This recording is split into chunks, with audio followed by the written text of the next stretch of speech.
Film की शुरुआत होती है टिम से, जो एक गेमर है। कुछ वक्त पहले ही उसकी वाइफ ओलिविया का मिसकैरेज हुआ था, जिसके कारण दोनों अपने अपने दुख से गुजर रहे थे। टिम अपना दुख गेम्स खेलकर भुला लेता है, पर ओलिविया अभी तक उस सदमे से बाहर नहीं आ पाई थी। इसी वजह से ओलिविया टिम के साथ घूमने का प्लान बनाती है, लेकिन टिम उसके साथ जाने से मना कर देता है। ये सुनकर ओलिविया और भी ज्यादा नाराज हो जाती है। हमें पता चलता है कि टिम और ओलिविया एक आदमी फ्रीडमैन के घर पर रेंट पर रहते हैं। कुछ देर बाद हार्बर नाम की जगह से एक अजीब सी दुर्गंध उठने लगती है, लेकिन दोनों इसे इग्नोर करके सो जाते हैं। बीच रात ओलिविया उठती है और टिम को छोड़कर जाने लगती है। टिम उदास हो जाता है क्योंकि वो सोचता है ओलिविया उसके साथ नई शुरुआत नहीं करना चाहती। पर जैसे ही ओलिविया दरवाजा खोलती है, वहां एक अजीब सी मेटल की ब्रिक होती है जो कल तक नहीं थी। ओलिविया सोचती है कि ये टिम की कोई शरारत है, लेकिन टिम साफ कह देता है कि उसने ऐसा कुछ नहीं किया। दोनों सभी दरवाजे और खिड़कियां चेक करते हैं और देखते हैं कि ब्रिक्स हर जगह आ गई हैं। उन्हें लगता है कि शायद ये प्रॉपर्टी ओनर फ्रीडमैन ने किया है, पर सिर्फ 5-6 घंटे में ऐसा कैसे हो सकता है। इसी उलझन में ही उन्हें पड़ोस के घर से मावन और आना की चीखने की आवाज आती है।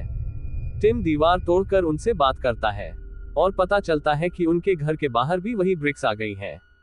अब चारों मिलकर परेशान होने लगते हैं। इसी टेंशन में टिम और ओलिविया में बहस हो जाती है, पर कुछ देर बाद वो शांत होकर देखते हैं कि ब्रिक्स चुंबक की तरह काम कर रही हैं। अचानक सारे मेटल्स ब्रिक्स की तरफ खींच जाते हैं और टिम को लग जाते हैं, जिससे वो घायल हो जाता है। ओलिविया तुरंत उसकी फर्स्ट एड करती है। तभी मावन और आना के घर से और चीखने की आवाज आती है। दोनों उनके अपार्टमेंट में जाते हैं, जहां मावन ड्रग्स के नशे में टिम पर अटैक कर देता है, पर टिम किसी तरह उसे बांध देता है। थोड़ा सोचने के बाद ओलिविया डिसाइड करती है कि सबको फ्लो तोड़कर बेसमेंट तक जाना चाहिए। शायद ब्रिक्स वहां तक न पहुंची हो। टिम हैचेट लेकर फ्लो तोड़ने लगता है। सबसे पहले वो लोग ऑसवल्ट के अपार्टमेंट में आते हैं। ऑसवल्ट अपनी पोती ली के साथ रहता था। वो टिम को देखकर गन तान देता है, पर ली समझाकर सबको शांत कर देती है। अब सब मिलकर बैठते हैं और अगला प्लान तय करते हैं। इसी दौरान टिम और मावन नोटिस करते हैं कि घर में हिडन कैमरास लगे हैं। उन्हें शक होता है कि इसके पीछे बिल्डिंग का ओनर फ्रीडमैन है।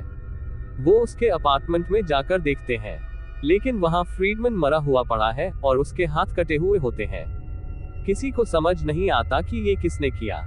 आगे नीचे के अपार्टमेंट में वो लोग यूरी से मिलते हैं। यूरी एक्स पुलिसमैन होता है जो एंटन से मिलने आया था, लेकिन कल से एंटन बेहोश था। यूरी कहता है कि बाहर जाना खतरनाक हो सकता है, शायद वहां कोई जहरीली गैस है, पर कोई उसकी बात नहीं मानता और सब बेसमेंट की तरफ निकल पड़ते हैं। बेसमेंट के एग्जिट पर भी ब्रिक्स लगी होती हैं। मावन गुस्से में गन से ब्रिक्स पर गोली चलाता है, लेकिन वो उल्टा मेटल को वापस फेंक देती है। गोली ऑसवल्ट को लग जाती है और वो वहीं मर जाता है। ये देखकर उसकी पोती ली रोकर चिल्लाने लगती है। सब थककर एक जगह बैठ जाते हैं और अपने दुख बांटने लगते हैं। ओलिविया भी अपने बच्चे की मौत की बात सबके सामने करती है, जिससे टिम उस पर गुस्सा हो जाता है, पर बाद में दोनों शांत होकर पैच अप कर लेते हैं। ली एंटन के कमरे में उसके नोट्स को समझने की कोशिश करती है। वहीं टिम एक सीक्रेट रूम डिस्कवर करता है, जहां मॉनिटर्स पर हिडन कैमरास की लाइव वीडियो चल रही थी। वीडियोस में ब्रिक्स रात को अचानक जेनरेट होती हुई दिखाई देती है। सब शॉक में आ जाते हैं। तभी यूरी उन्हें कहने लगता है कि हमें तुरंत यहां से निकलना होगा, पर ली को एंटन के कोड समझ आ जाते हैं।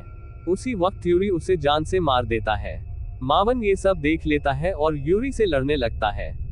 बाकी लोग वीडियो में देख लेते हैं कि एंटन ने ब्रिक्स खोलने का कोड निकाल लिया था, लेकिन यूरी ने उसे बाहर जाने से रोका और मार डाला।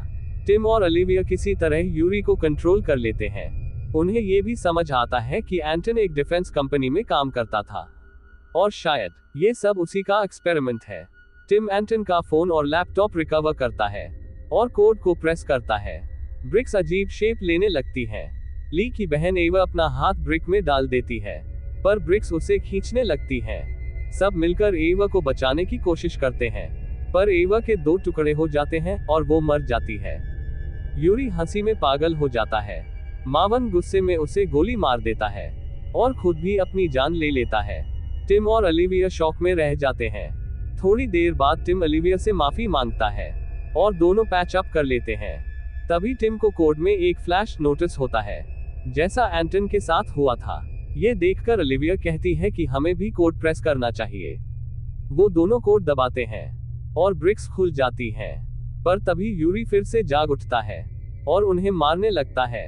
किसी तरह टिम और ओलिविया यूरी को खत्म कर देते हैं और फिर फाइनली वो दोनों ब्रिक्स के बाहर आ जाते हैं। लेकिन बाहर आकर देखते हैं कि सभी लोगों के घरों पर ब्रिक्स आ चुकी है। ये देखकर वो दोनों वैन की तरफ मदद लेने निकलते हैं। तभी एक आर्मी हेलीकॉप्टर उन्हें अनाउंस करता है। जो लोग ब्रिक्स से बचकर बाहर निकले हैं वो तुरंत आर्मी हेडक्वार्टर्स पहुंचे और बस कहानी यहीं पर खत्म हो जाती है।